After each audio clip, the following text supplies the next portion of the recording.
শুভ সকাল বন্ধুরা। তো নিয়ে চলে এসেছি নতুন আরেকটি ব্লগ। দেখুন আমাদের বাড়িতে আম গাছ, ছোট আম গাছ, কিন্তু অনেক বড় বড় আম ধরেছে। দেখুন এই আম গাছটি আমার স্বর্গীয় শ্বশুরমশাই লাগিয়েছিল, কিন্তু তিনি আমগুলো ফলতে দেখে যেতে পারিনি।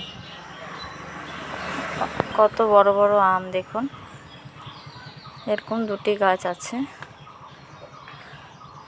এই একটি, আরও ওই কিনারে আরেকটি আছে। এই যে এটা আর একটা, এটার মধ্যেও আম ধরেছে, কিন্তু এই আমগুলো বেশি বড় না, ছোট ছোট। জানেন এই আমগুলো কিন্তু প্রায় শ্রাবণ মাস পার করে ভাদ্র মাস পর্যন্ত থাকে। আমগুলো আরও অনেক বড় হয় এবং খেতেও কিন্তু খুব ভালো। একদিন এই আম দিয়ে একটা রেসিপি করেও দেখাবো আপনাদেরকে।